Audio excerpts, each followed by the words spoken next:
All right. Again, I want to just welcome you to the Encore 101 webinar. Thank you for being here. We're excited that many of you have shown an interest in inspiring the next generation. And I want to sort of go over some of the details about the Encore STEM Teachers Program and introduce you to one of our fellows. So first, I'll just tell you really quickly about myself. I'm in the upper left there, Bethany. I'm the Greater Los Angeles Program and Recruitment Director. And there are actually other faces here. If you were to join the Encore program, you would be engaging with the other people, our program and recruitment team on the screen. So I actually started my career in education as a high school math and science teacher at a charter school in the Hawthorne area called Da Vinci. And I actually went into teaching because I was a tutor with the Minneapolis Public Schools. I'm originally from Minnesota.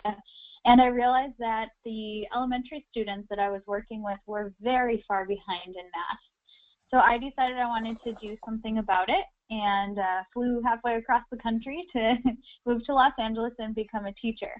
Since being a teacher, I've also recruited for a large charter network in the San Fernando Valley, recruiting teachers and principals.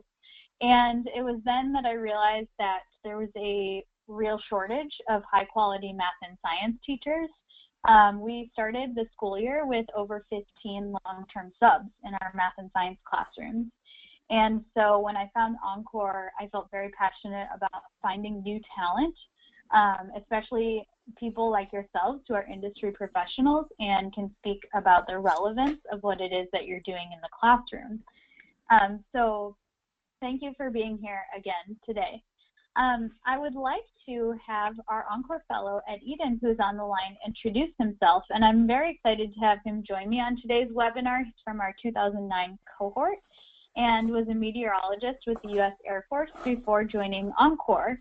I also, before you say your background, Ed, I want to just read a quick snippet from a student of Ed's who said, "You have been so awesome and taught us so much. You didn't make learning boring.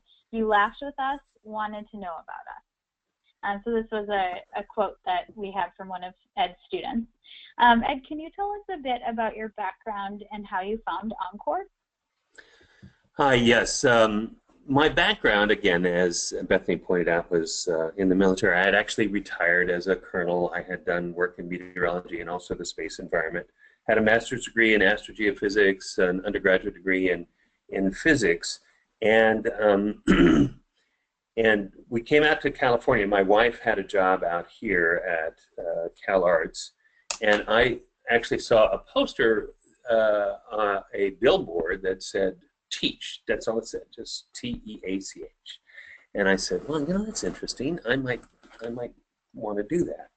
And my first foray actually into teaching turned out that a private school needed a new administrative director, and because I was a retired colonel, and they saw that I had management experience and I could do that kind of work.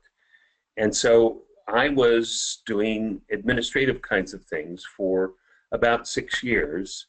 And as I left there, I had developed this taste for actually becoming a teacher. And I found the Encore program in 2009, took the CBEST, and actually, because I wanted to be a math teacher, my education was primarily in physics, and that would have been adequate for my teaching credential. But I started to teach in math, so I had to take the CSET tests in order to qualify for that. And Encore helped me. They helped me prepare for the CSET, telling me all of the kinds of things I needed to do in order to get prepared for my beginning initial credential. In that case was an intern credential. And in fact, they set me up with the interview that resulted in me getting hired. So I almost essentially skipped the guest teaching program, and I went right into the fire and learned by doing, which I would not necessarily recommend, because I did it at one of the most difficult places to teach in the U.S., which was at what used to be Locke High School in South Los Angeles. There have been books written about the challenges of that school, and it was really one of the most difficult things I did, but still very rewarding. And everybody told me it would take me 5 years to become a good teacher, and it took me about 4.5 years to become a good teacher. And the only way I knew I was a good teacher was because the students told me I was, not the administrators. So that's my background. Yeah, thank you, Ed, for sharing. I think it's really great to hear from you, and also I'll ask you a few questions about how you've brought your background into teaching in the coming slides. So you've heard a little bit about Ed and I. We want to know a little bit about you. So those of you that are on the line with us today, we'd love to know what STEM profession you identify with. Just, tell us a quick snippet. Are you from, engineering, IT, research, science? If you could type that into the question box, we'd love to hear from you. I'll give you all just about 30 seconds to let us know.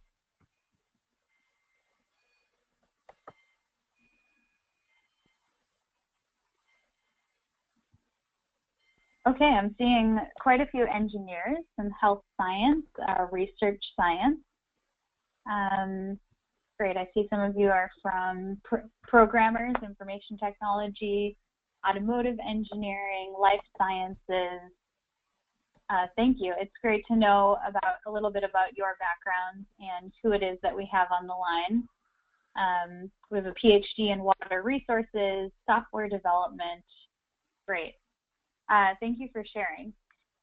So why is it that we are here, or that the Encore STEM Teachers Program exists? The answer to me, and I believe to Ed and to our organization and our fellows, is pretty simple, and that is students. We're here because Encore addresses the conditions that severely limit low-income, under-resourced, and minority student opportunities, and we believe that all students should have access to a great STEM education, teacher, and opportunities. And I wondered, Ed, if you could tell us just a little bit about why you decided to go into teaching and what keeps you in the profession to this day. It's quite an interesting aspect of not being a teacher and becoming a teacher. It's a pretty substantial transition in thinking and becoming somebody who will inspire these students that we have to work with. I'm not sure I captured exactly what you were looking for, but I feel I get feedback from the students, and it's very difficult. I'm actually now teaching. In less than a month, I'm going to be 67 years old. And to think about how can I, as a 67-year-old, connect with a student who is 14, 15, 16, 17, 18 in high school, and connect with them in a way that they want to work for me, that they want to do this work because they want to make me actually happy with what they're doing. And that's a delicate balance. I'm maybe not into the music that they love, maybe the technology that they enjoy, but if I am interested in them as an individual, it can connect in such profound ways that they will want to work and do the work and be successful in my class. Yeah, it really is. I think, it's all about the students. And as you heard on the video, I think it was Tyran, who's pictured here, she said you have to have a place in your heart for them. And I believe that's a big piece of why you became a teacher, Ed, and why Yes. people decide to go into the profession. Unfortunately, the truth is that our students are not currently not all of our students are currently getting a really high quality math and science education. And what I'm showing on the screen now is that about 37% of the students in California last spring met or exceeded the math science standards on the Smarter Balanced assessments, which are the assessments for the Common Core math standards. And if we look at the data by ethnicity, we can also see this racial achievement gap. And we believe at Encore that this is not fair. And, you know, our students are capable. It's just that often they are not having the best possible teachers or the opportunities to prove what they are capable of. And this is also translated into degrees, bachelor's degrees, graduate. And so the California STEM Learning Network reported that there's a leaky STEM pipeline, is what they call it, in California, of almost 500,000 ninth graders enrolled in high school in California. Only 70% go on to graduate high school, 53% are college ready, 21% major in STEM, and by the end of the pipeline, only 21,000 are earning STEM bachelor's degrees. And so corporations are not able to fill their STEM positions, let alone find diverse candidates. And in order for California and the US to be competitive in today's global market, STEM education needs to improve for all of our students. And coupled with this is actually sort of crisis level teacher shortage in California. The Learning Policy Institute released a report in September of 2016 that concluded that the U.S. is experiencing the worst shortage of teachers since 1990, with school districts nationwide needing to hire up to 300,000 new teachers annually through this school year, or next school year, the 17-18 school year. So also between 2003 and 2012, enrollment in teacher preparation programs declined 74%, and there were over 21,000 teaching vacancies at the beginning of the 15-16 school year in California. California alone needs 33,000 new math and science teachers over the next 10 years. So it really comes down to the fact that, you know, we are in a crisis level teacher shortage, and it's worse for the STEM subjects, math, science, technology, and engineering, and it's even worse for high need and low income schools. And these are the schools that Encore specifically works with. So this is where you come in, all of you on the line. You have STEM expertise and you want to get involved in public education and hopefully in high need schools. And you can really make a difference with the Encore STEM Teachers Program. Students need to learn from experts in the field, and we believe that you can answer the question of relevance. They need role models who have real industry experience and people like yourselves that can connect schoolwork with real world and real careers. Ed, can you speak about your experience at the schools that you've worked at? I know you were at Green Dot and Marshall Fundamental and now Marymount High School, and how you've sparked the interest of the students you work with in the STEM fields. Can you tell us a little bit about that? Yeah, I mean, I do in both showing my interest in them. They love for me to talk about myself, and so it's really easy for me to describe situations or challenges that I might have had in running a solar radio observatory north of Boston.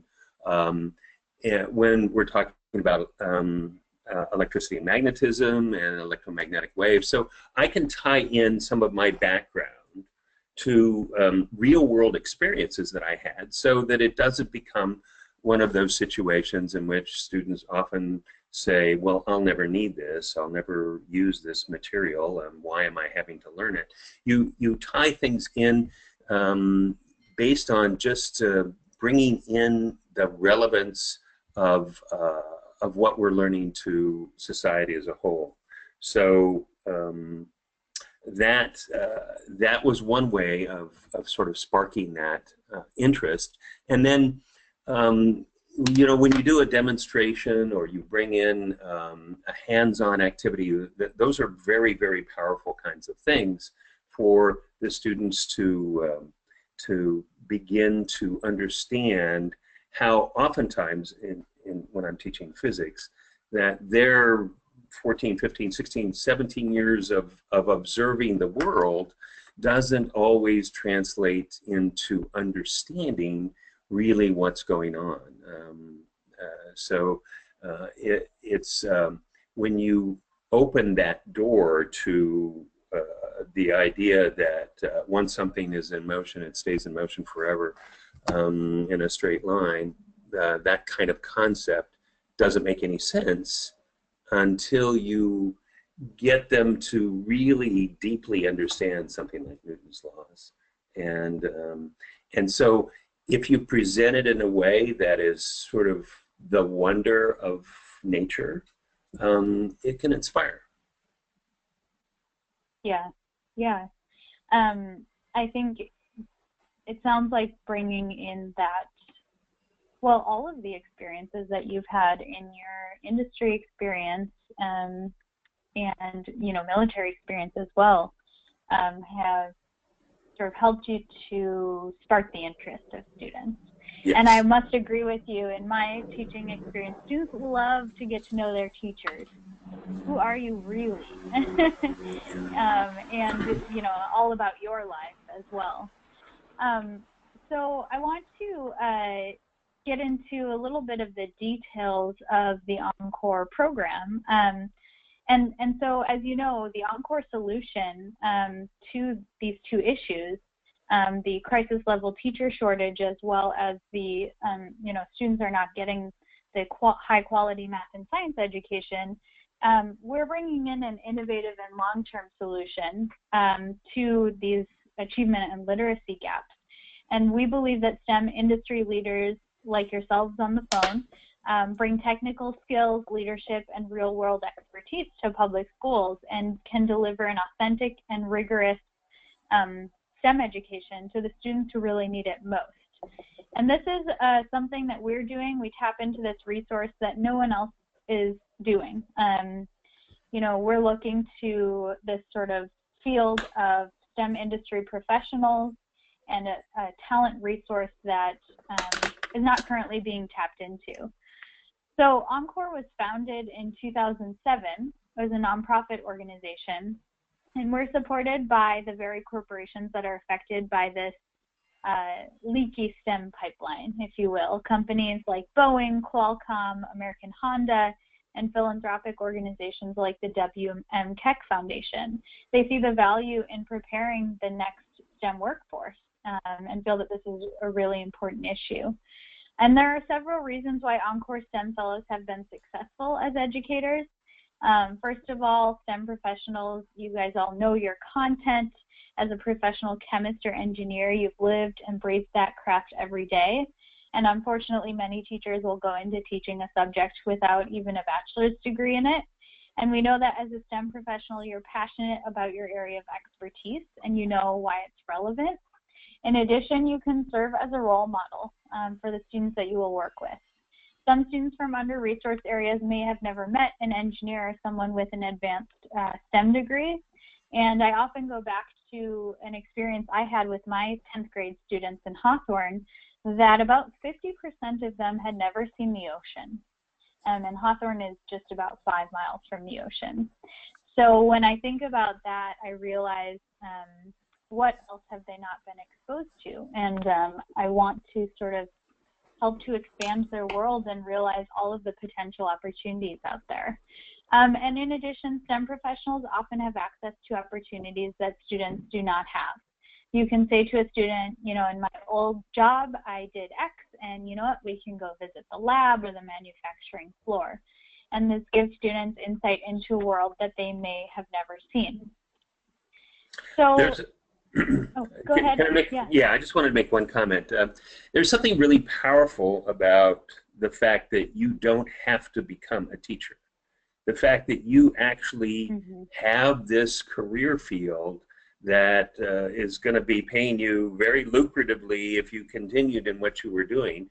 But some of these students have encountered teachers who are teaching for the paycheck and will do things that are really anathema to effective learning. So you have this thing that you've got this something else that you're bringing to the table that shows that you are really there to do this mission of teaching them STEM material.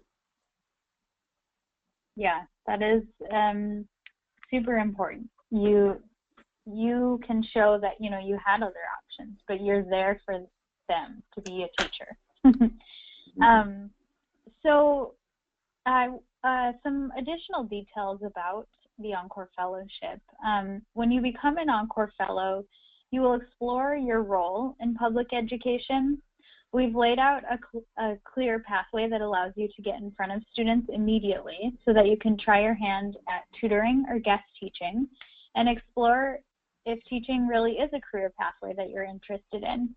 From there, our fellows choose one of 3 tracks, 2 of which are credentialing tracks for becoming a teacher, and the other is our STEM expert tutoring track for those fellows interested in staying involved but at a lower commitment level.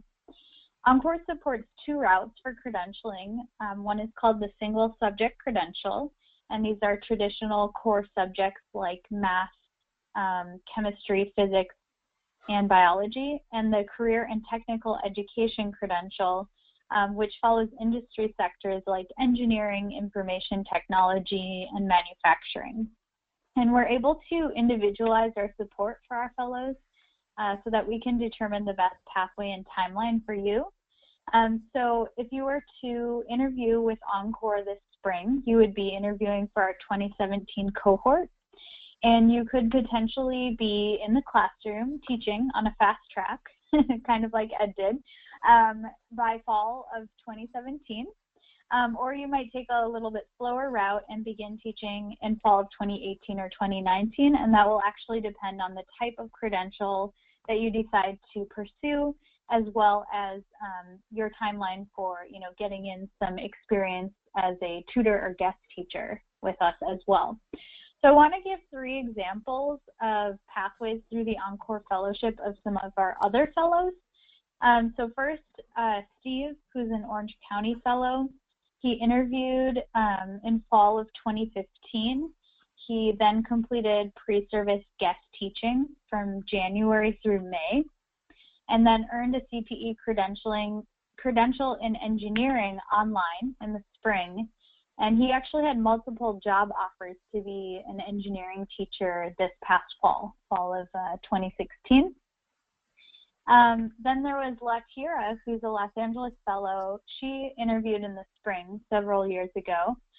She tutored biology in the fall semester, applied to a single subject credentialing program in the winter, guest taught in biology in the spring semester, and began her credentialing program in the summer. She was then hired in the fall as a full-time paid intern teacher. So this was a single subject credential. And she's now in her 2nd year teaching. Latira actually also happens to be one of LAUSD's Rookie of the Year award winners this past year. And lastly, another example is Charlotte, who was a Los Angeles fellow. She interviewed with us last spring, and she was a STEMX tutor this school year and will continue to tutor next year as well. So just 3 different routes that you can take through the Encore STEM Teachers Program. So Encore offers a plethora of support, professional development, and access to education in California. First of all, we want our fellows to explore their role in public education by getting in front of students right away. And so you'll volunteer in what we call pre-service, tutoring or guest teaching, for about 2 to 5 hours per week. As a tutor, you'll work with students one-on-one or in small groups on math, science, engineering, or technology, And this can happen before school, at lunch, after school, and sometimes also on the weekend. As a guest teacher, you would observe, shadow, and eventually teach your own lessons with an experienced host teacher as your mentor. And our host teachers are carefully selected and have 3 or more years of teaching experience under their belt and are considered best practice teachers at their school sites. And then pre-service placements can become potential future employment opportunities as well. Along with your experience tutoring or guest teaching in schools, you'll work with an experienced mentor teacher, as I mentioned, and be supported all along the way with your Encore program director. So as a former math and science teacher myself, I will share my experience not only as a teacher, but with credentialing and navigating the world of education. And Encore has been able to offer scholarship opportunities for our fellows to pursue teaching credentials, as well as professional development scholarships for programs such as Project Lead the Way and Linked Learning to sort of gain different teaching certificates as well. In addition, we have close relationships with partner schools and districts in all of our regions, all of whom are very interested in hiring Encore Fellows. And our partners have seen Encore Fellows in action as guest teachers and full-time teachers in their schools, and they recognize the unique leadership and skills that Encore Fellows bring to a school site and classroom. Encore also provides credentialing resources and research for those fellows who decide to pursue credentialing as a career, teaching as a career. We have personal relationships with credentialing institutions and can provide discounts to some of the programs we partner with as well. On the right-hand side, you will see in the first column the single subject credential areas that we support, and on the right-hand column are the CTE credential areas that we support. We also offer professional development through our 3 in-person events each year, which are our Summer Residential Institute and our Fall and Spring Institutes, and professional learning communities that meet throughout the year, online webinars and print resources. And our in-person sessions are practical, interactive work sessions that build teaching skills and reinforce topics such as classroom management, adolescent psychology and behavior management, project-based learning, and the Common Core and Next Generation Science Standards. And lastly, on top of this, you would be going through the Encore program with a cohort of peers who share their experiences. Encore Fellows share as, a STEM professional or career-changing teacher with others who are also making this transition or getting involved in tutoring as well. And we host social gatherings throughout the year and have online communication tools to keep in touch with others in Encore. I'd love to hear a little more from you, Ed, about your experience through the Encore program and, maybe at some of our institutes, working or networking with the other fellows. Can you tell us a little bit more about how you've engaged with Encore? Yeah, what's interesting is that I've seen Encore grow over the time that I've been involved with it, and it has become more targeted. It has it's been very honest in looking for feedback from those involved and then adjusting. One of the things that I felt initially when I was thrown into the classroom that I was like, okay, this is a sink or swim situation. Either you're going to survive or they're going to eat you alive. But yeah. What happened over time was I saw that there was more focus on helping in that transition, for providing really good, effective information that was extremely valuable and targeted towards inner city teaching. It is a particularly challenging situation, and there are tipping points in the classroom that if you're not handling your classroom well, lead to almost like chaos situations. So you have to find that the nuance in developing your teaching skills, and Encore was absolutely essential, not only in providing great information at these institutes, but also in helping me as I progressed from a preliminary intern credential to an intern credential to finally getting my full credential. And that it turns out that there are, from what I heard during my credentialing education, that California, New York, and Alaska are some of the most rigorous credentialing programs that exist in the country. But what that means is that you are really then, once you've gone through that process, prepared for becoming an outstanding teacher. And Encore was essential for my success. Thanks, Ed. That's really helpful to hear. And we're so lucky to have a fellow like you in our program. Encore partners with schools and districts in the 6 regions that we serve. Our partners are pretty carefully vetted through a selection and rating process so that our fellows can expect a welcoming and supportive environment. And it's actually impossible to provide all the schools we work with on just one slide. But here are a few examples from our 6 regions. And you can trust that we do have partners spread geographically as well as by grade level and subject, 6th through 12th grade, and all of the STEM subjects. And that your regional directors in the region that you are applying for can give you a more complete list once you're invited to our interview day. So if accepted into our program, our expectation is that you first attend an orientation in January or June, and then serve as a pre-service tutor or guest teacher. And I like to point out that your pre-service can be completed while working full-time, if you're still working in industry, by volunteering before or after school or on the weekends. And we want you to, in addition, attend our 3 in-person professional development events and take advantage of our other opportunities. And we understand that not everyone that begins our program will decide to become a full-time teacher.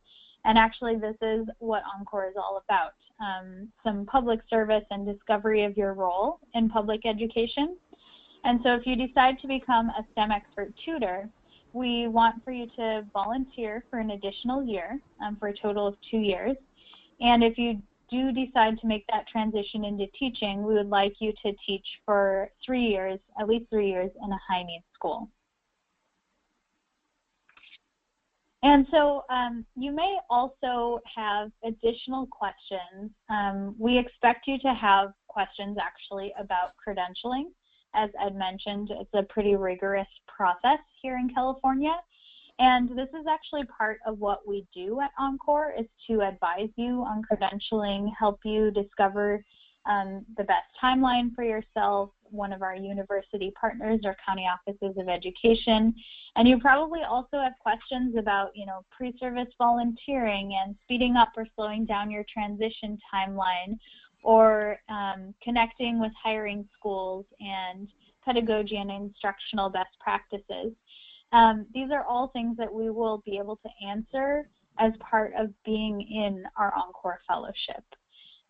So, let us know what questions you have throughout. We're actually nearing the end of our webinar, so feel free to type any questions that you have into our question box here. I also would love to go over our eligibility requirements, just to make those clear. In order to qualify to join Encore, you need to live in an area that we serve. So we have our 6 regions in California, and possess at least 3 years of full-time STEM industry experience. And we do count research as well. And you must be eligible to work in the United States and hold an undergraduate degree with a minimum 2.5 GPA as well. And these are what we call our baseline eligibility requirements. If you meet these, then you'll go ahead and fill out our online application with background information and respond to 2 short answer questions. So I encourage you to consider what your role in education could look like. And if you have questions, now would be the time to go ahead and type those. I'd also love to maybe just one more time open it up to you, Ed, and you know, if you have any last words, or if you want to talk about some of the challenges and rewards that you found in making this transition. Yeah, the challenges were in the early days, and it's just you have to be very well organized, and it's not a situation where you just walk into the classroom and you stand in front of them and pontificate. In many cases, the way you were taught is not an effective way for you to teach when you're in the inner city. You have to find different ways of reaching these students. Their lives outside of the classroom are often fraught with incredible challenges, and so they can come in and look like they're not paying attention, putting their head down and sleeping, and you think that they're just being extremely rude and you want to send them. If you're fighting with your class, you're not going to be successful. You have got to understand your students and find ways of reaching them. That's what I took away with over time. But the successes can be so profound and so moving to you that you recognize that you have, and all it takes is one or two that you have really touched, and their lives are going to be different forever. And so that's something you can take home with a satisfaction, an understanding that you have done something in a positive contribution to the world. Really. Yeah. I love some of the stories that you've shared with me, Ed, about students. And actually, I think maybe it was about a year ago that you shared one with me about a student that was going on, I think, to pursue a degree in physics. Yeah. You were her physics teacher, obviously. Right. And she had been so inspired and I think enjoyed your class so much that was something that she decided to do herself in her future career. Yeah. That's remarkable, as well as the ones who are struggling with the class, and that you have to provide encouragement and understanding that that's just a step along the way. That everybody doesn't make an A+ in every course, and yet you can be persistent and work hard. And I had a student who actually ended up making the first B in her high school career in my AP Physics class, but then went on to a successful career in college, as an engineer. And I told her to take advantage of all of the support systems that exist in colleges. And she was an African American student who, female, who will be starting off probably with a six-figure income because of her high desirability in terms of the market out there. Mm-hmm. Yeah, that's great. I see several questions that have come up, so I'll go ahead and try to respond to these right now. So one question is, if you have a doctorate, do you need a CBEST score, from Rita? And you would need to, so the CBEST, for those of you that don't know, is what's called the Basic Skills Test or Basic Skills Examination, and is a requirement of being admitted to a single subject credential program. And I believe I will double check on this, Rita, because I think some of our directors have had experience with this case, but that you do still need to take the CBEST, the Basic Skills Test. You can actually sometimes show transcripts from your bachelor's, master's, or PhD programs to show subject matter competency, which would be in place of the CSET examinations, which are different than the C best. So that would be my short response to your question, Rita, but we can explore that further with you to find out. Another question from Hadi. Do I need to find my own credentialing program for this fall if I'm interested in your program as well? Actually, this is part of the Encore program. We have university partners and county offices of education. And so as part of our program, we will actually engage you in finding which program makes the most sense for you in order to earn your credential, and then sort of connecting you to those universities or county offices of education and working with you to submit your applications and get admitted into a credentialing program. Some additional questions. You stated that a requirement is 3 years of full-time work in the industry. Does research during graduate school for a thesis defense count? Yes, we do include research as part of your 3 years of work experience. So if you have research, we would definitely count that. And I also want to mention, we have said a few times on the webinar today, Ed in particular mentioned that he was working when he first started teaching at an inner city school. He was at Locke. Not all of our schools that we work with or our school partners are necessarily inner city. However, we do work with what we call high need schools, which we define as at least 40% of the student population being low income. Here in Los Angeles, just speaking from my experience, that actually is many schools in the Los Angeles Unified School District that qualify in that way. But we do try to partner with the schools that are working with some of our low-income students. And a few other questions that are coming up. This is a great question. What is the ratio of fellows that stick with STEMX tutoring, those that pursue single subject or full-time teaching credentials? From Lev. So I would say probably 30% of the Encore Fellows that coming into our program know that they want to be STEM expert tutors. They're going to volunteer for those 2 to 5 hours per week and are not yet thinking about teaching. Then of those people that are considering teaching, probably 60 to 70% of those people go on to earn a teaching credential.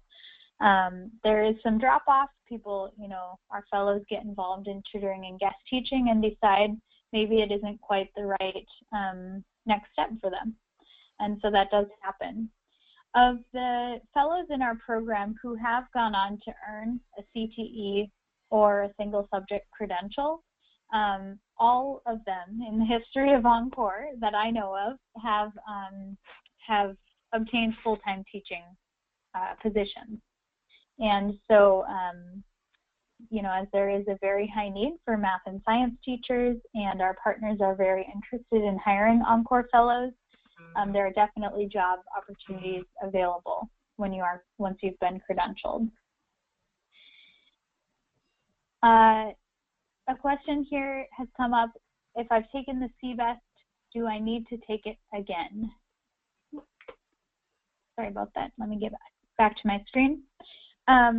So the CBEST, I'm trying to remember. I actually have this written down somewhere that I have done this research.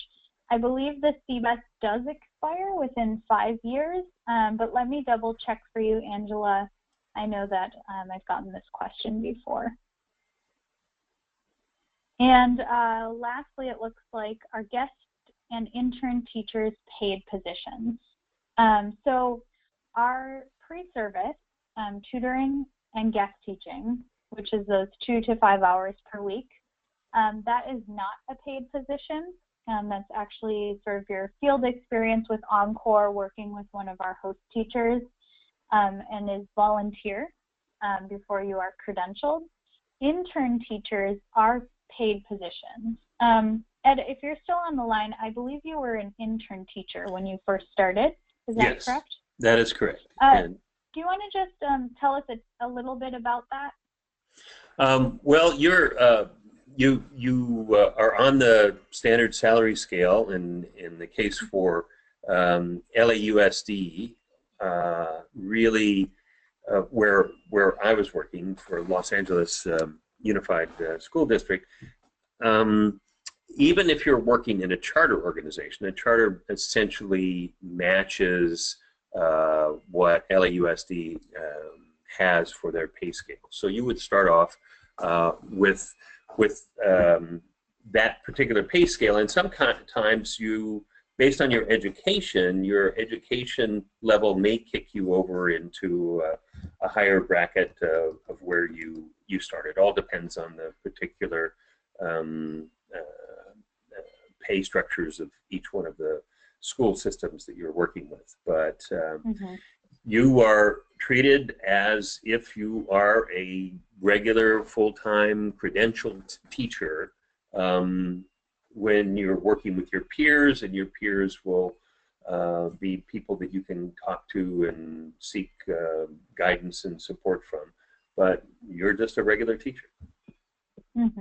Yeah.